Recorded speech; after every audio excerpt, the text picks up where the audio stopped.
সুপ্রিয় দর্শক, ছোট বোনের জামাইয়ের সাথে হালকা করে কর এই নিয়ে থাকছে বিস্তারিত। এই যে দেখেন একটা চেংড়া কামড়া করছে কি, এই যে এই মহিলার জামাই থাকে কাতার ধরছে নতুন ভাতার বাবির সাগরে এই চেংড়া আইসা দিতে ছিল সাঁতার দিতে আইসা হালকা করে কর। সুপ্রিয় দর্শক, এই নিয়ে থাকছে বিস্তারিত। আচ্ছা ভাবি, আপনি দেখছেন তো সবার আগে নাকি?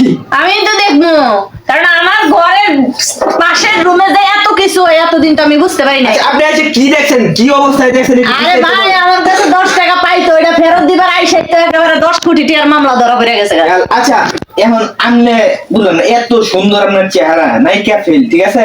এত সুন্দর চেহারা, এই যে বিয়ে করছেন একটা গান্দা ফুটের মতো, কিন্তু তার দেখতে খারাপ, কিন্তু চরিত্র তো খারাপ। এটা ভাই, আমি একটা কথা কই, আমার কপালে আছিল এরকমই লেগে হয়ে গেছে, কিন্তু আমি এটা ভাবতেও পারতেছি না। আমার এখন বইনের লোকে আমার সম্পর্ক করবো, আমার এটা ভাবতেও কিনা লাগতেছে, জানেন আপনি? আমি গ্রামের মানুষের কাছে মুখ দিয়ে আমি কেন? হ্যাঁ, আমি চাকরি করে আনে খাওয়াই, আর হ্যাঁ ঘরে বইয়া বের খাই, আর আমার বইনের লোকে প্রেম করে। ভাই কি করি? এবড়া তোরে বেডি গার্মেন্টস চাকরি করে আইনা তোরে খাওয়া, তুই তার লগে কেমনে কি চুলের অবস্থা, হিরোইনচির মতো দেখা যায়, টাটকা হিরোইনচি করে, টাটকা মানে নিশামানি করে, এটা প্রত্যেকদিন মনে নিশা করে, গাঞ্জা করে একটা। এবড়া কোস নাকি আমি করছি দেখে খালি বিয়া, আর কেউ হইলে জীবনে এটা করতো না। কপালের মধ্যে নাস্তি মারি হয়ে গেল বলে। এই সাংবাদিক দেখে কি একটা বেশি খবর করতেছস? মা তোর তো শ্বাস করলে মামার ফুলের মতো বলতে একটা বদনি লাগে একটা ছেলে বলছে না বলে থাকে না, এই মিডিয়ার লোক দেখে এরা এত ভালো লাগে। এবড়া বাবু কথা বলি, বাবু কথা বলি। দেন ভাই, পাপারা কাম করছেন, পাপারুম না, আমাদেরকে যদি অন্য কেউ হইতো তাহলে করতো না এটা কোন? অবশ্যই করলো হইলে। এবড়া এখন কত তোর কি সমস্যা? ভাই চাকরি হাওয়া করে, চাকরি আমিও করি। তুই চাকরি করো? হ্যাঁ, মাসে 20,000 কামাই করে, আমি মাসে 30,000 কামাই করি। তুই তো বুঝছিস যে পরীক্ষা আমারও দরকার আছে, আমারও দরকার আছে। বিয়ে করছে তার হলে হেরে এইভাবে বয়ে থাকার লেগে না। 3 বছর ধরে বিয়ে করছে, এখন পর্যন্ত একটা বাচ্চা হয়েছে না।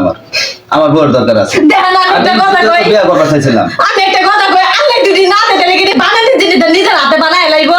আচ্ছা, তোর বাচ্চার দরকার, তুই বিয়ে কর, বিয়ে করে হাইরা করে বাচ্চা আমি তো বিয়ে করবাম, বিয়ে করবার লেগে তো আমার যাওয়ার লগে ভাব হয়েছে, আমরা বিয়ে করবাম শেষ। একবার ওটা দাঁত মারা আমি একটা কথা কই, তোর বিয়ে করার ইচ্ছা, তুই আমার নিয়ে সংসার করবি না, তাহলে তুই আমার বিয়ে করছিস লেগে তুই আমার কও যে তুমি বাচ্চা হয় না, আমি একটা বিয়ে করুম, তাহলে আমি তোর পারমিশন দিই, তুই পারমিশন না দিলে আমার বইনে লাগে, তাহলে বাস করে দিব।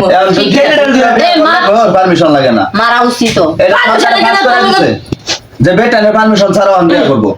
কি শুধু পালিছে তাই শুধু কি তো আমার কথা কথা বড় গলা বের দেখছেন একদমের বেতন করে দেখছেন, দেখে রাখতে হেরা কইতাছেন যে বড় গিয়া ধরা খাইছে, এটা খাইছে, এটা খাইছে। তুমি কর দাদা, তোমার কইলে সমস্যা। আচ্ছা আটুরে শিখলা ফোন দেওয়া কোন কি হইছে না বান্ধন আমি এটা বান্ধন ছেন আটুরে শিখলা বান বড় বড় কথা বেশি ফুটা নিয়েছে আর ছাড়া নাকি? আচ্ছা, এই যে আপু আপনার একটু বিবেকের মধ্যে বাধা দিল না? বিবেক আছে? বিবেক থাকলে তার গুণের তো মুখটা ফুলাইছে কি ভাই? দেখতে বলতির মতো একটা মজাই পাইতাছে। আচ্ছা, চেয়ারম্যান নম্বরে ডাক দেন না, মজা পাই করে গেলে কে ছোট বয়সে ঝাড়া লাগে ইটিস পিটিস করতেছে, মজা লাগবে না? অন্যদের বেড়া লাগে তো মজা পাইবো না, আমার বেড়া লাগে না, আমার বেড়া যাবে বোন বলে পরিচয় দিস এটারে আমি আর আমার বোন মেরে পরিচয় দিতে লজ্জা করতেছে ভাই। তালাক দেন এটারে, বইদের তালাক দেন। প্রিয় দর্শক, সকলে পরকীয়া থেকে দূরে থাকবেন, বিশেষ করে এরকম মদখোর গাঁজাখোর ছেলে থেকে বিরত থাকবেন। দেখেন এরা দেখতে দাদা গাঁজাখোরের মতো, কিন্তু এর চরিত্র আরো খারাপ। ঠিক আছে, সবাই ভিডিওটা শেয়ার করে দিবেন। তুমি এটা আমার কইতে পারতা যে আমি আর তোমার ভালো লাগে না, আমি একটা বিয়ে করতে চাইছিলাম, আমি তোমার নিজে পারমিশন দিতাম বিয়ে করবার লাগে, তুমি আমার চোখকে জানো আমি তা খালি তুমি আমার বোনের লোকে বিয়ে করতে চাইছো। মাঝে আমরা কি কইব? তুমি আমার কথা একবারে ভাবছো? তুমি রাতকে এত বড় কাম করে লাইলা। আপনার বোনেরও দোষ আছে, ঠিক আছে? আপনার বোনেরও দোষ আছে, এটা দূরে চেয়ারম্যানের বউ লয়ে দেই। হ্যাঁ যাও স্যার আল্লাহ আল্লাহ যা যা থাম্বা